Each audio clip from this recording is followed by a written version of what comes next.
Yes, Kenya. Tamu sana, tamu sana, tamu sana is tamu sana. Yes. The long-awaited declaration from Raila Molo Odinga has finally been made. Listening to Raila Molo Odinga talk today, in my considered opinion, there are two major declarations Raila Molo Odinga made today. The first declaration, Raila Odinga declared that come next year's presidential election, he will be on the presidential ballot. That's next year, 9th of August, 2021. That's the first declaration Raila made today. And then secondly, Raila Odinga turned Azimio la Umoja into a political movement or coalition. Those are the two major declarations Raila Molo Odinga made today. So in this video, I want us to have a look at a short clip of Raila Molo Odinga declaring his candidature and also turning Azimio la Umoja into a political movement.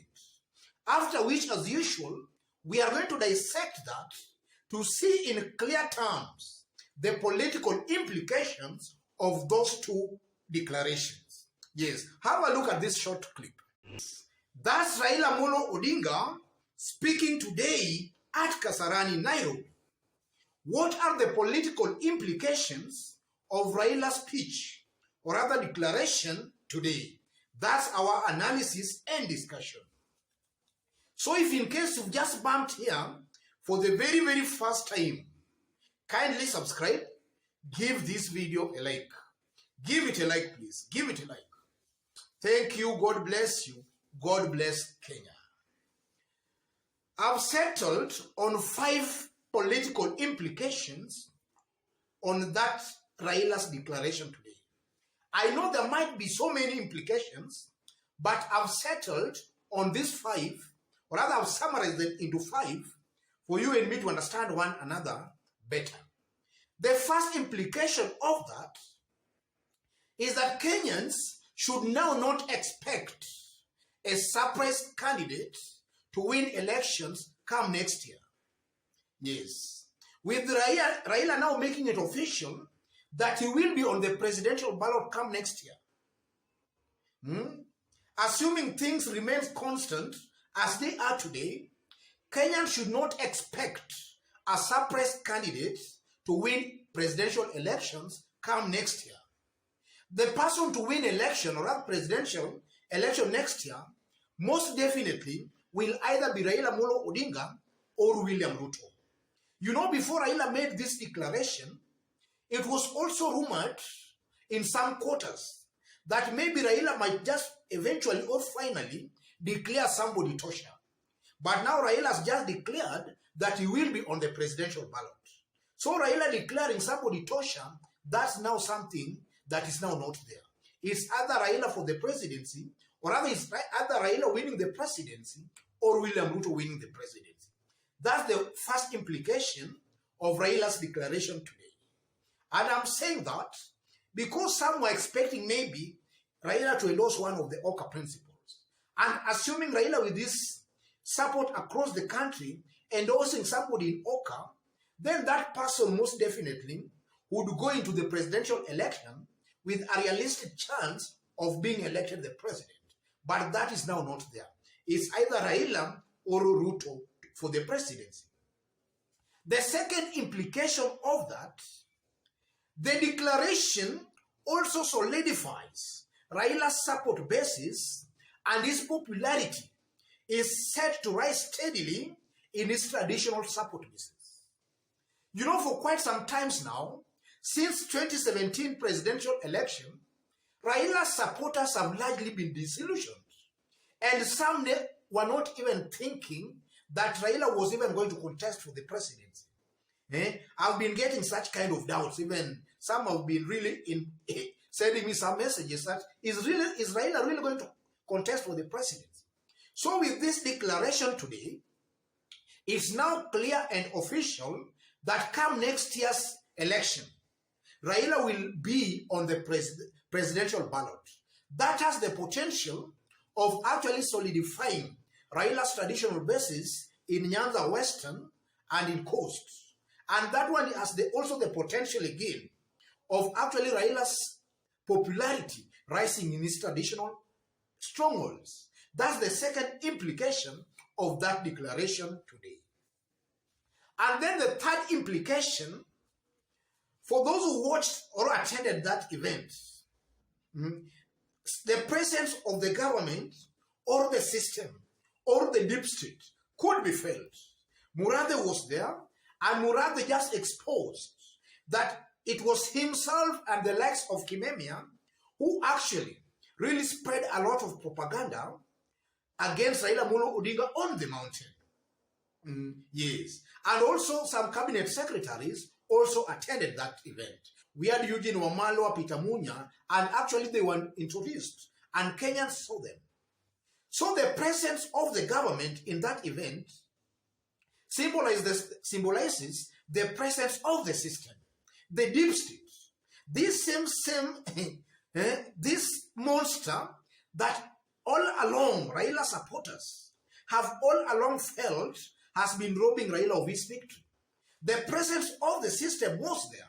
So that has the political, or that has the potential of actually exciting Raila supporters. Because if that's the jargon, or rather that's the monster that has been stealing Raila's election, then now that monster is now supporting Raila Amolo Odinga. That has the potential of actually exciting Raila's support base, and that's actually good for Raila politically. Because now his supporters will just end up maybe now turning out in large numbers, maybe to even vote or to show their true support for Raila Amolo Odinga. And then the fourth political implication, besides his support base, or rather, besides his popularity rising in his traditional stronghold, his popularity is also most likely going to rise very steadily on the mountain. Because now it's official, he's on the presidential race. And as Murathe stated, that they will now go to the mountain to undo what they had done, or rather to undo the damage they had been really spreading against Raila Amolo Odinga on the mountain. And Murathe made that categorically clear that it was part and parcel of that team that was spreading propaganda against Raila Amolo Odinga. And he actually made it clear again that it's them who are going to undo that on the mountain. So we most likely again, we are also most definitely going to see Raila's popularity rising very steadily on the mountain again. And that's also largely because it's also believed now, if you see the likes of Murathe, these Mount Kenya governors, the cabinet secretaries attending that event, it just means that Uhuru Kenyatta officially has just endorsed Raila Amolo Odinga. And with that, Raila's support base on the mountain is going to rise steadily because of also Uhuru Kenyatta factor on the mountain. And then, fifthly, we are most likely to see leaders miling around Raila Amolo Odinga now. Because now they'll feel that maybe this man can be the next president. So you might just start seeing leaders starting to dump the Oka team and even the William Ruto team to mile around Raila Amolo Odinga. Because power attracts. And now Raila appearing to be the system candidate, the government's candidate, is being seen as somebody with some power. You know, in Kenya, to win an election, it's widely believed that it takes more than just the people, but it also takes a bit of the system and the government to win an election in Kenya. That's something that has been proved in the previous election. So we are most definitely going to see Raila or very many leaders starting to mile around Raila Amolo Odinga. You'll see people starting to dump Oka and also some dumping William Ruto, and all these people will just be miling around Raila Amolo Odinga. Because a good majority of leaders have been waiting for that kind of a declaration. Or rather, they've been waiting to see who Uhuru Kenyatta is actually supporting for the president. With Raila's declaration today, it's now clear who Uhuru Kenyatta supports for the presidency. And as I conclude again, Raila's declaration that now Azimio la Umoja is a coalition again, it simply means that come next year, we are going to see Raila Amolo Odinga contesting under a coalition called Azimio la Umoja Coalition. Or Azimio la Umoja, something like that. Azimio la Umoja Coalition. So you will find ODM, Jubilee, maybe Wiper and these other small parties, all under one umbrella called Azimio la Umoja. That's also that's also most likely what we are going to expect. So in a nutshell, it also means that it's even now making it very easy for even Raila Odinga to work with Oka, because they will be under one umbrella called Azimio la Umoja.